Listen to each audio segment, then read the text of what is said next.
So I suppose I should talk about bike builds and where my bike is and what my bike is and how I've set it up and why I set it up that way.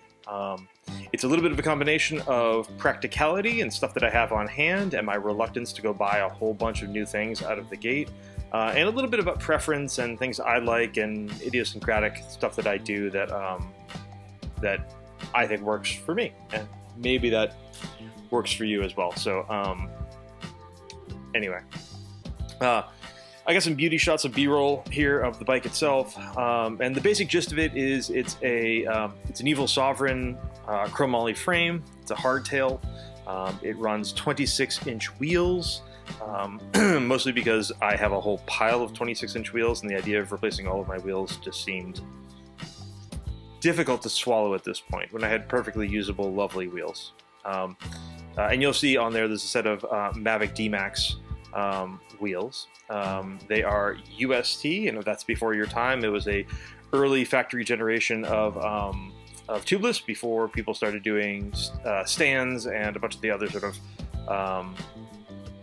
like tape-on strips and rim strips and stuff like that.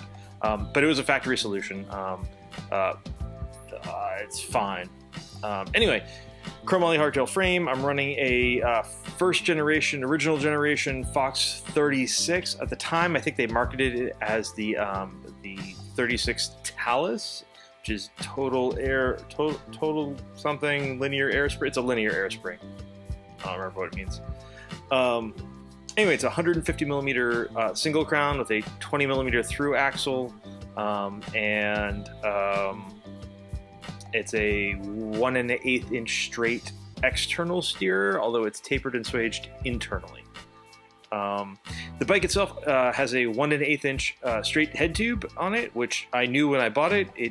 What I didn't know is that it had has integrated headset races into it. So you just drop cartridge bearings into the frame itself, slap top caps on it, and off you go, which is weird. It also meant that I couldn't use my King headset that I had put aside for it. So now I've got a King headset sitting in the box, doing nothing.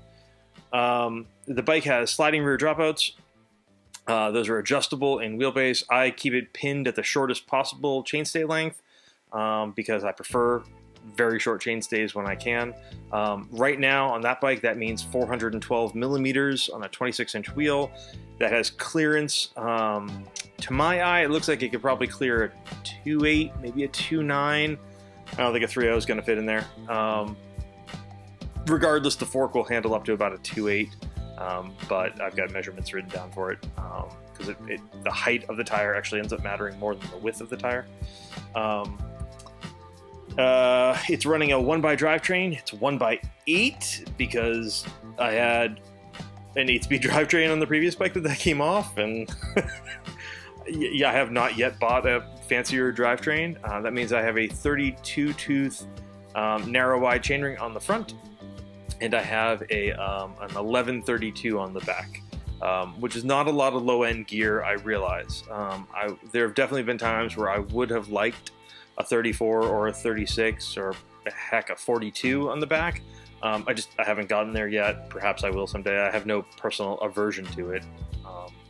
It's just I'm running what I've got in some cases. The only sort of weird thing back there is that is a mid-cage XT rear derailleur, which you don't see a ton of, and it's had a couple of parts replaced on it as well over the years. The cranks are Sugino-made specialized cranks from many, many, many years ago. They are a square taper crank. They are not hollow. I'm running a Raceface signature forged square taper bottom bracket. Again, because I had one, and it's a lovely bottom bracket, and I haven't had to replace the cranks yet. I do kill cranks previously on a fairly regular basis, twisting them or breaking them or breaking bottom brackets. So I will probably continue to ride this setup until it doesn't work anymore, or potentially until a change of bike frame necessitates a more modern approach. Other weird things about this bike, it is running a longer stem than you're probably used to. In part, that's because the geometry of this bike is a teeny bit old school. It's got a slightly shorter top tube than a lot of the new bikes. And that means I've got either 100 or 110 millimeter stem on it, which is pretty rangy by today's standards. You should also know that I am 6'1" and I have very long torso and arms, so it's not uncommon for me to have to run a longer stem than you might expect anyway. Like my dirt jump bike back in the day ran a 90 instead of like a 30. So I do need more room across the cockpit, even in bikes that are long across the top. For brakes, it is running original generation Shimano XT disc brakes. They are 4-pot front and rear. In the rear, it's got a 160 millimeter rotor that actually needs to be swapped out. It got dinged in a crash, and I replaced it with one that was straighter, but it still isn't really quite straight. So I've got another one in order coming in. It'll be an Ice Tech rotor, 6-bolt. And on the front, I've adapted out to a 203, so like an 8-inch rotor on the front, again with 4-pot brake, and I'm running EBC racing pads in those, so they're a softer compound that stop a bit harder. I've had people say that that's a lot of brake on that bike, but I'm a bigger guy. With gear on and all that, I weigh north of 200 pounds. The bike is not super duper light. And I tend to be pretty reliant on brakes. I like brakes that stop very, very hard with very little effort. It's my preference. I totally understand if it's not yours. And that brake setup allows me to do that. I also only ever brake, and you'll see this on the handlebar, I only ever brake with my index finger on the brake levers. So my brakes are pushed pretty far inboard. So I only ever single finger brake, and I don't do 2-finger braking. So I need quite a bit of brake to make that easy on my hands if I'm going to be on the saddle for a long day. Other than that, things that the bike is going to need or want or would be good to have.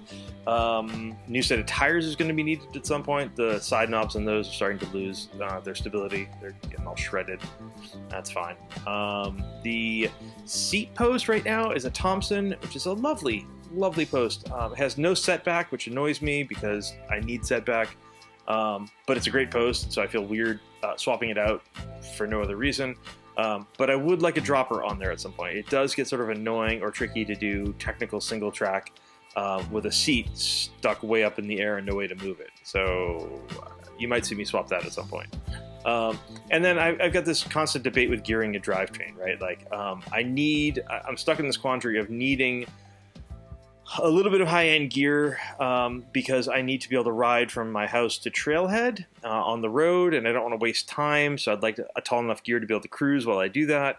At the same time, I would love a little bit more low-end, so while it would be very easy for me to get low-end by pulling the 32 off and swapping to a 30 on the front, I would give up some high-end to do that, and so I am more likely to go track down a cog stack with a larger cog on the back, but that will probably mean swapping over from an 8-speed setup to, God forbid, a 9 or a 10 or an 11-speed setup. It seems unlikely I'll do a full drivetrain swap over to like an SRAM 12-speed setup. That would take new wheels as well, or it would take a bunch of work. Anyway, and yeah, that's my current trail bike. In some ways it's nothing fancy, in some ways it's got some kind of neat oddball things on it, but that's what I'm riding. Thanks.